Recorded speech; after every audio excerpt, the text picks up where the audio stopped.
ঢাকা বিশ্ববিদ্যালয়ে দীর্ঘ ৬ বছর পর আবারও অনুষ্ঠিত হতে যাচ্ছে কেন্দ্রীয় ছাত্র সংসদ ডাকসুর নির্বাচন। গত ২৯ জুলাই তফসিল ঘোষণার পর থেকেই সম্ভাব্য প্রার্থীরা শিক্ষার্থীদের কাছে মৌখিক প্রচারণা শুরু করেছেন। শিক্ষার্থীদের প্রত্যাশা এবারের নির্বাচন হবে ভিন্ন আঙ্গিকে।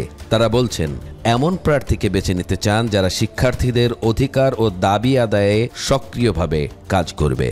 তবে হলের বাইরে ভোট কেন্দ্র স্থাপনের সিদ্ধান্ত নিয়ে সমস্যার কথাও জানালেন তারা। হলের বাইরে ভোটদানে অংশগ্রহণের হার কমিয়ে দিতে পারে বলে তাদের আশঙ্কা। আমাদের অধিকার প্রতিষ্ঠার জন্য যেন কাজ করে এরকম প্রতিনিধি আমরা আশা করছি। আমাদের প্রতিনিধি এমন হবে যে মূলত আমাদের মেয়েদের হলের সমস্যাটা নিয়ে কাজ করবে। এখন সবাই একটু এক্সাইটেড পুরো ক্যাম্পাসে যে আসলে ডাকসুটা হবে, কারণ অনেক বছর পরে হচ্ছে। আসলে ঢাকা ইউনিভার্সিটিকে বলা হয় বাংলাদেশের টপ ইউনিভার্সিটি, বাট এখানে কোনো গবেষণা বলতে তেমন কিছুই হয় না।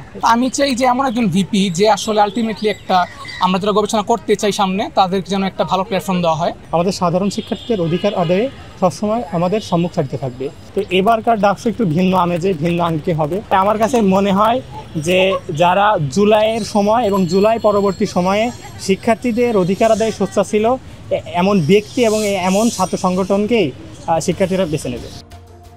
স্বতন্ত্র প্রার্থী হিসেবে প্রতিদ্বন্দ্বিতায় নেমেছেন বৈষম্য বিরোধী ছাত্র আন্দোলনের সাবেক মুখপাত্র আলোচিত নেত্রী উমামা ফাতেমা। তিনি অভিযোগ করেছেন, গত ২৪ পরবর্তী ঢাকা বিশ্ববিদ্যালয়কে একটি রাজনৈতিক প্রতিষ্ঠানে রূপান্তর করা হয়েছে। ফলে সাধারণ শিক্ষার্থীদের সঙ্গে রাজনৈতিক সংগঠনগুলোর দূরত্ব তৈরি হয়েছে। নির্বাচিত হলে তিনি একাডেমিক ও গবেষণা বান্ধব ক্যাম্পাস গড়ে তোলা, মেধা ও যোগ্যতার ভিত্তিতে সিট বরাদ্দ নিশ্চিত করা এবং শিক্ষার্থী বান্ধব নীতিমালা প্রণয়নে কাজ করবেন। শিক্ষার্থীদের যে হকটা পাওয়ার কথা, শিক্ষার্থী হিসেবে আমাদের যে হকটা পাওয়ার কথা, সেটা কিন্তু পুনরায় নানানভাবে দলীয়করণ হয়ে পড়ছে। তো এই সব কিছু বিবেচনায় আমরা যে প্যানেলটি করব, সে প্যানেলে অবশ্যই আমরা শিক্ষার্থীদের যে স্বার্থ ২৪ পরবর্তী সময়ে আমরা দেখছি যে এটাকে আসলে ক্রমাগত একটা রাজনৈতিক প্রতিষ্ঠানে পরিণত করার দিকেই আসলে ঠেলে দেওয়া হচ্ছে।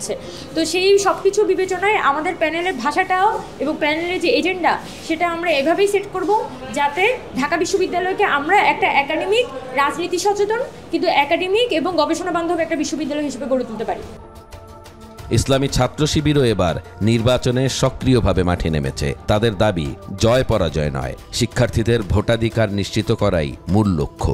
সুযোগ পেলে তারা শিক্ষার্থীদের দক্ষ করে গড়ে তোলা ও নানা সমস্যার সমাধানে কাজ করবে। ডাকসুতে কে জিতলো, কে হারলো, কে ভোট দিল এটা ম্যাটার করবে না।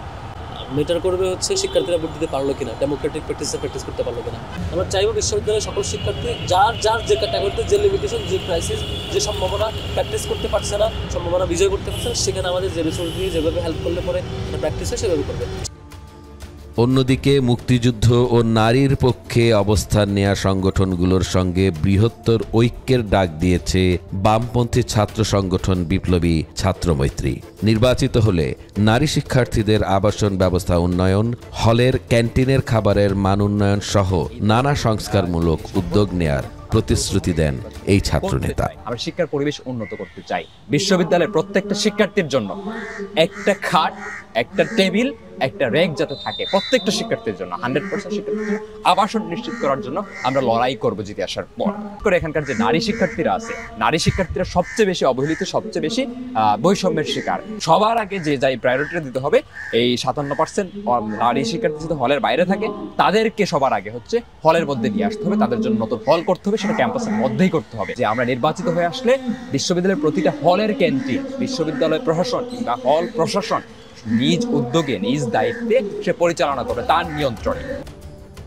এদিকে ছাত্রদল অভিযোগ করেছে, নির্বাচনের আগে থেকেই হলে দখলদারিত্ব শুরু হয়েছে, ফলে সুষ্ঠু নির্বাচনের পরিবেশ নেই। তবে তারা অতীতের জয়গাথা স্মরণ করে এগিয়ে যেতে চায় সামনে। তাদের বিশ্বাস, প্রার্থীরা স্বাধীনভাবে ভোট দিতে পারলে হলের গণতান্ত্রিক পরিবেশ ফিরিয়ে আনা সম্ভব।